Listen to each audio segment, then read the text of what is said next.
health because I saw him drinking, smoking. He was a good man, but his health and coughing, I'm like, I can't do that. So I got into working out, bodybuilding, the whole 9 yards. Just recently, I had a total right hip replacement. It was from working out too much. The body can only take so much. Your car, if you don't change the oil in your car, you don't rotate your tires, you can wash it every day. Clean those tires and have it looking brand spanking new. But if you don't change the oil and rotate the tires, it's going to give out on you, no matter how good it look on that.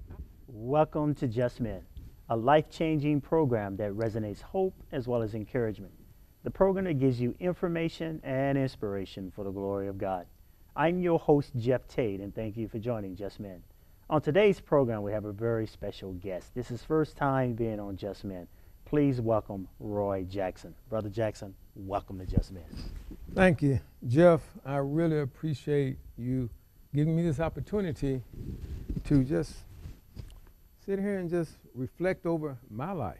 Wow, I'll tell you, let me say on the onset, you add value to Just Men, and we're just grateful and honored that you would take the time and unveil and give us some wisdom and some insight, not only just about the health and fitness world and what you work in, but also just the inspiration that you find throughout your whole life and what's been sort of the roadmap and the map quest that leads you into a life and a relationship with God. But before we dive into the depth of our dialogue, just share a little bit about who is Roy Jackson.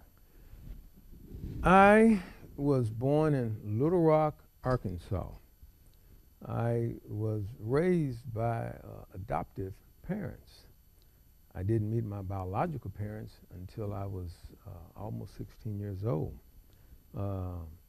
I had a very strict upbringing as my stepfather was a military man. So he believed in the principle of spare the rod and spoil the child.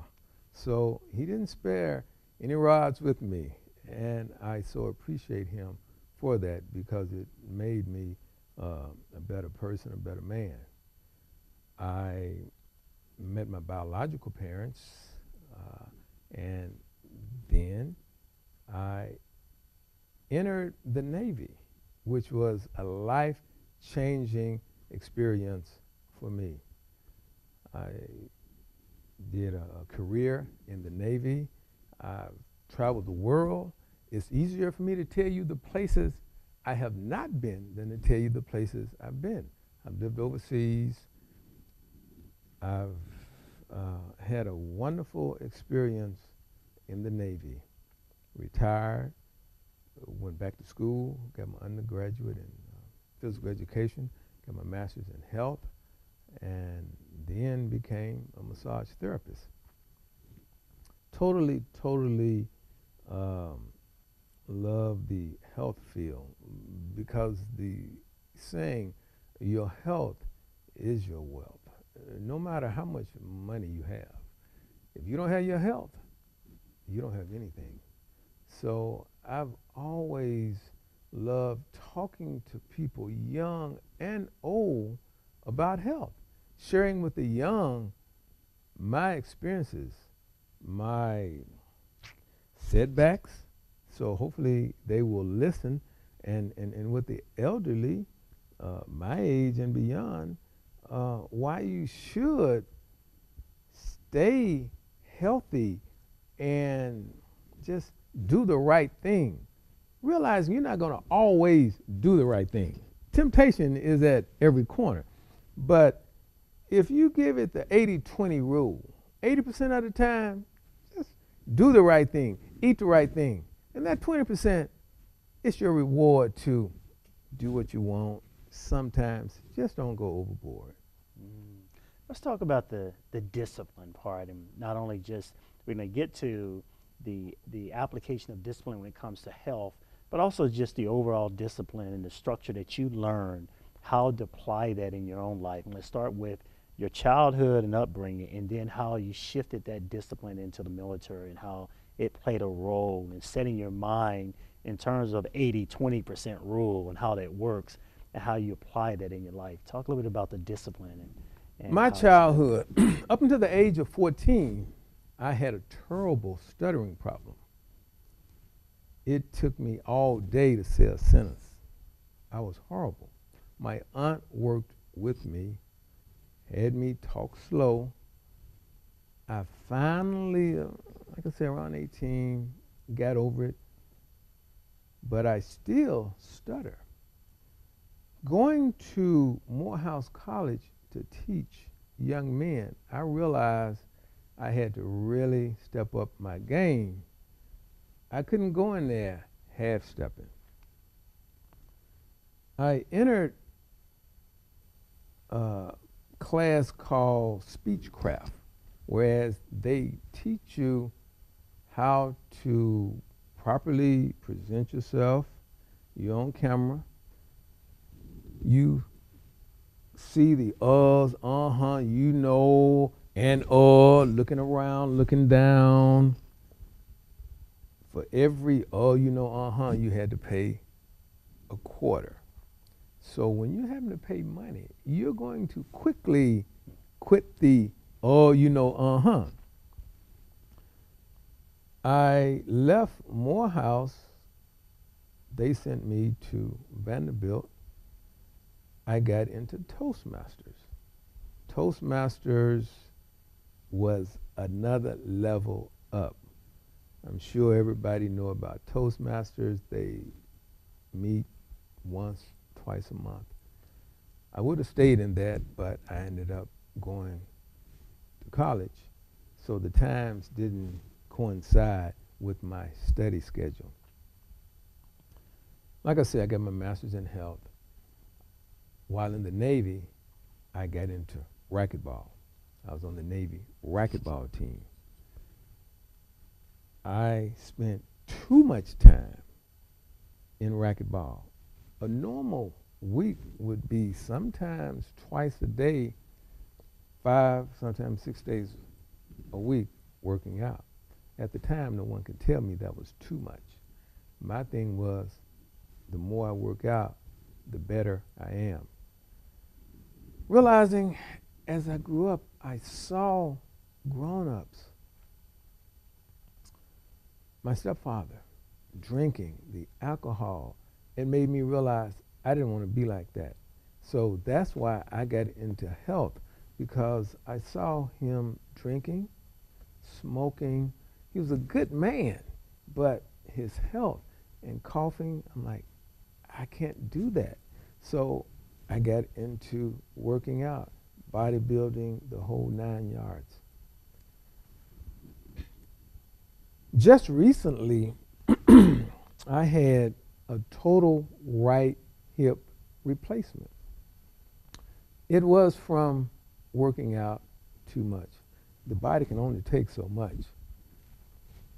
Your car, if you don't change the oil in your car, you don't rotate your tires, you can wash it every day, clean those tires and have it looking brand spanking new.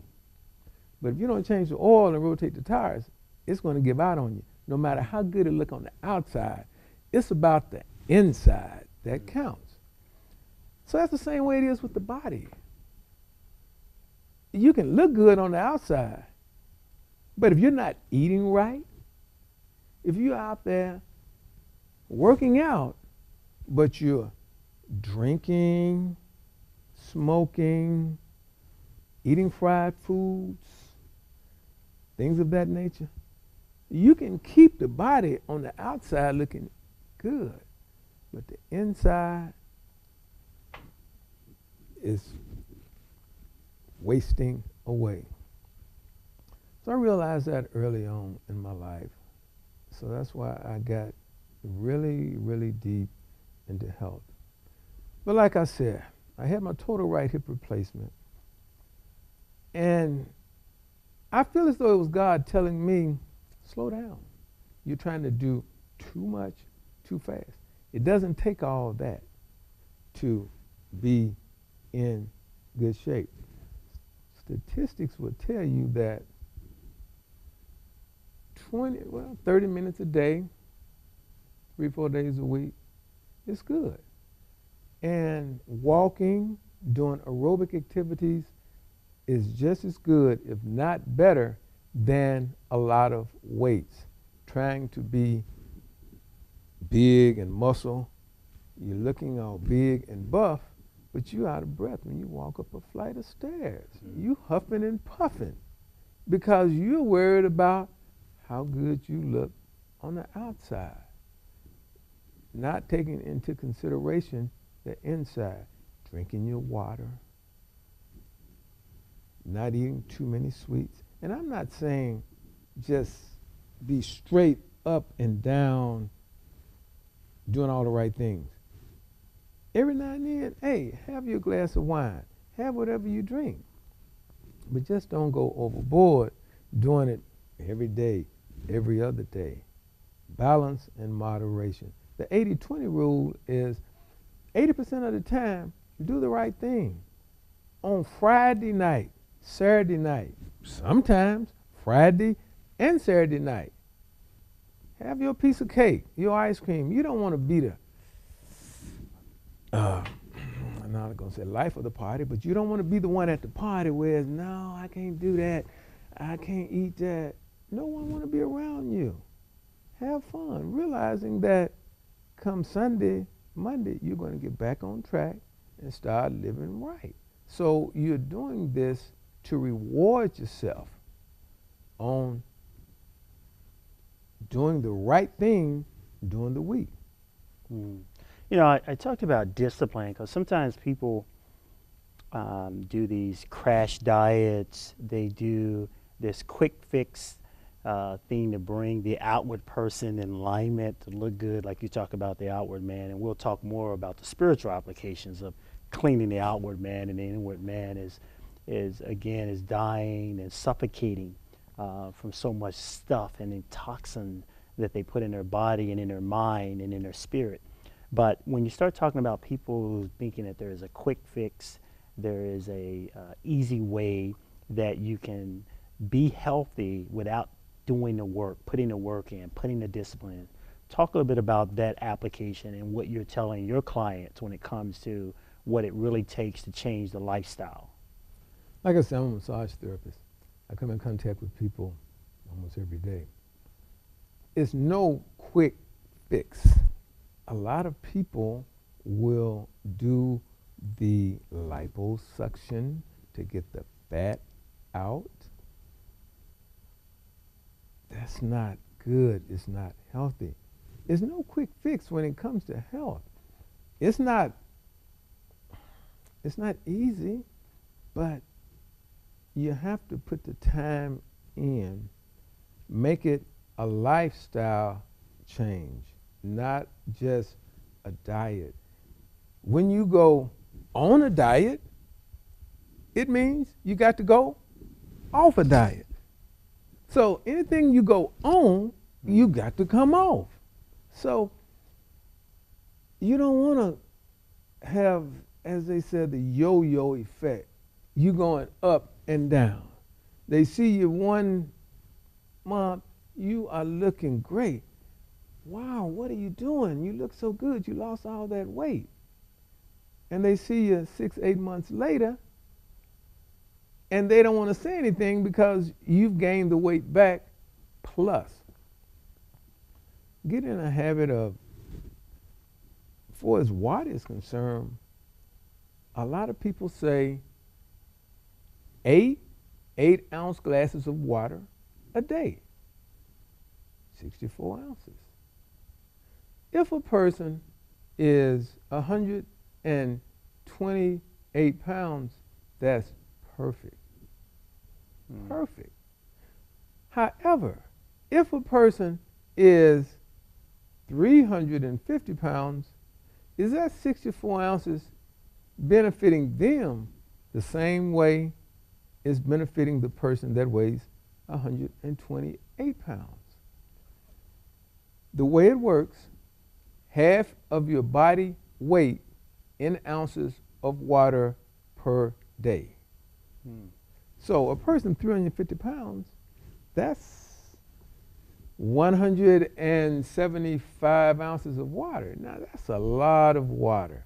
You don't necessarily have to get it all through water. You got your vegetables, lettuce, summertime, watermelon, fruits and everything. Sometimes I don't get my half of my body weight in ounces, but I try to start my day off with warm water. Speaking of water, cold water is good to you. However, it's not good for you. Anything, the body temperature is 98.6. Anything colder than 98.6, yeah, it's good to you, but it's not good for the stomach, not good for the spleen.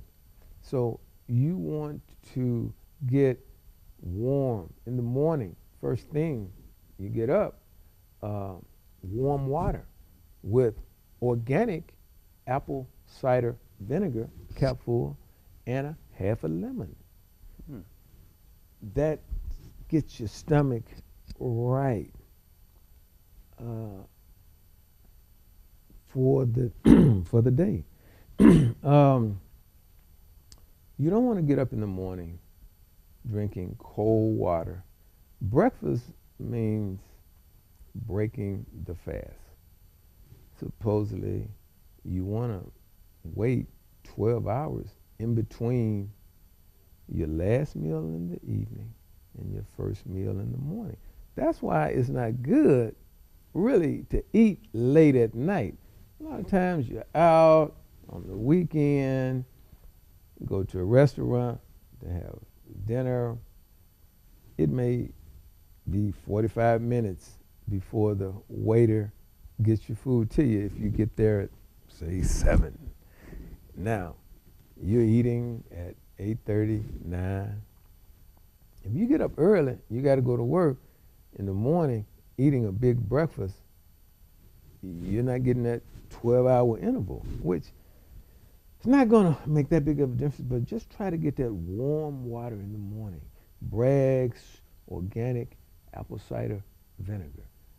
I miss mornings sometimes not taking it. You're running, but just for the most part, try to get that in your diet to start your day off right. My diet is I try to do oatmeal and blueberries. It's a book called Eat the Number 4 Your Type. Depending on your blood type, a person born in Africa, their blood type may be O positive, versus a person born in a cold climate, an Asian person, their blood type may be A negative, whatever. They're going to be used to eating totally opposite, different foods. So, like for me, blueberries are better than strawberries. The book tells all of these things. Mm. So you try to eat for your type, whatever blood type you are. Wow. So what level of expertise do you bring in terms of the diet? I know you talked about the food we eat, the internal part, but also the physical part, the exercise. What else do you bring to the table when you are educating and informing others on how to take care of the whole body, mind, soul, and spirit from that application process? Let's talk about the spirit. I believe that you want to start your day off with God. You want to start your day off. I heard somebody say how long we watch sports. We can sit up and watch basketball, football, whatever, all day long. Ask us to pray, to meditate for 10, 15 minutes. It's hard to do because you got too many things to do. I believe that God will show you, okay, you don't have time. Okay, let's make time. I believe that's what God did for me. I had my right hip replacement. And it's a shame that sometimes it takes a tragedy to get men to listen. Men are so more hard-headed than women. It's like you got to tell them and they still don't get it. It takes a tragedy for a man to get it, to slow down. Get up in the morning.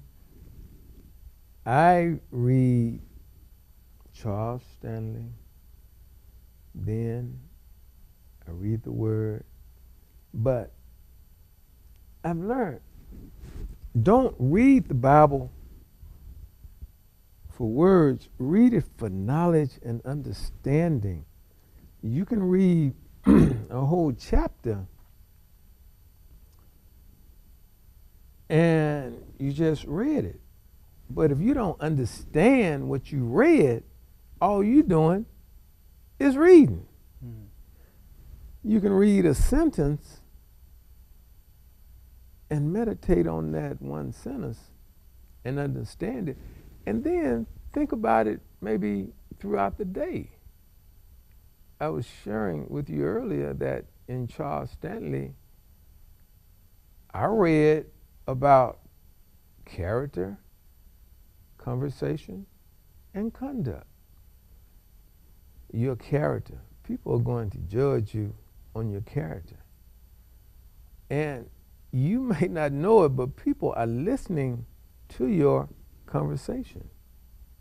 And they're looking at how you conduct yourself. You don't know they're looking, but they're looking.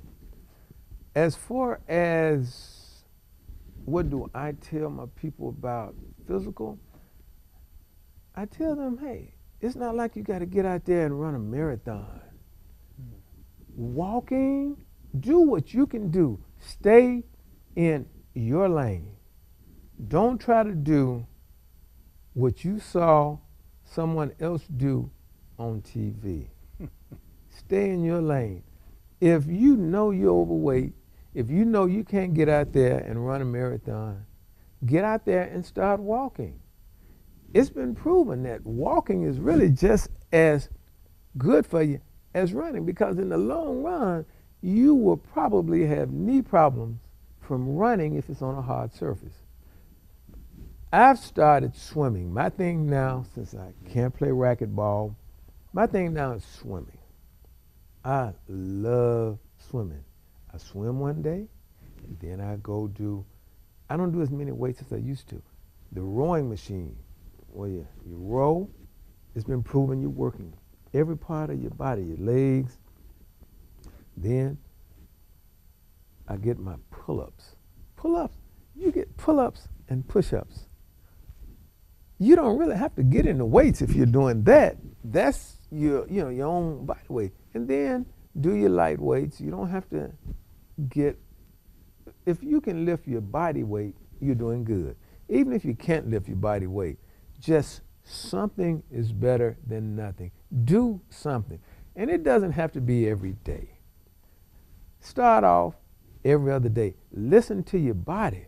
Listen to your body when it tells you in the middle of the day you're feeling tired and sleepy. Go on and take that cat nap.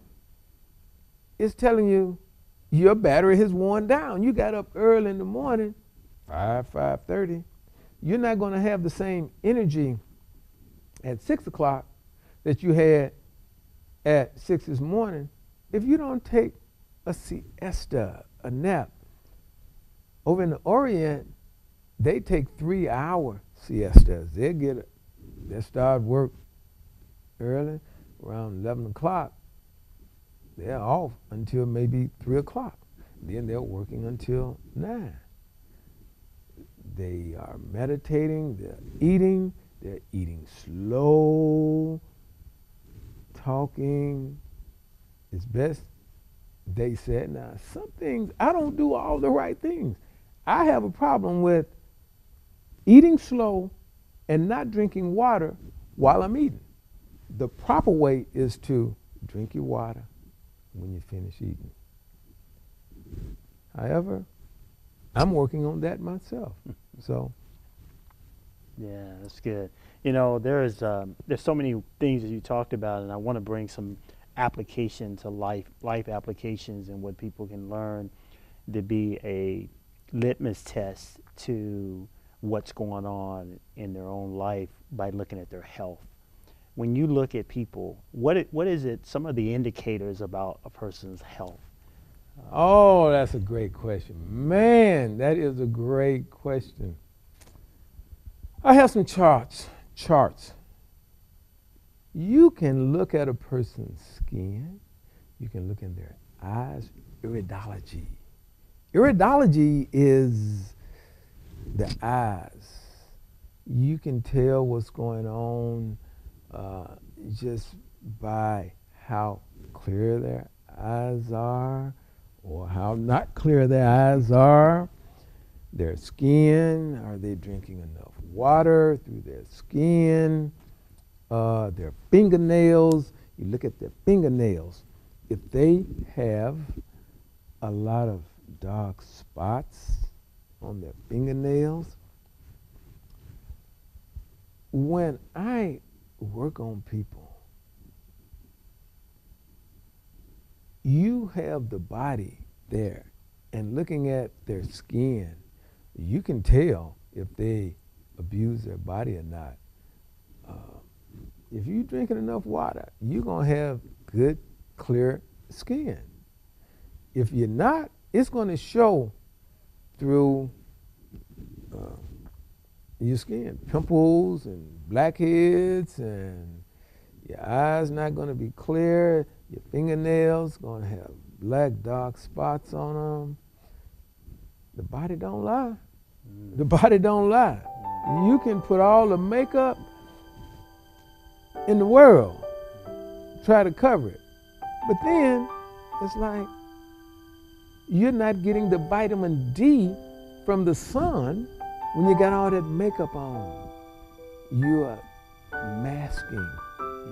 You're putting a mask on.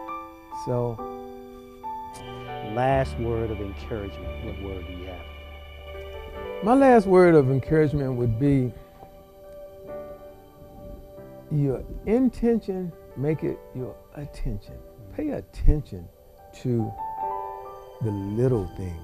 It's the little things in life that count. Make sure that you're giving not only your outward appearance, but your inner. You're spending time in the morning with God, and you're giving Him as much time as you're giving the TV show, the sports show. Spend time with God, your inner man. Get on your knees, make it uncomfortable for yourself, but give God His time the same way you're giving the world their time. That's awesome. Stay focused. Man, awesome. Thank you, man. Appreciate you having me.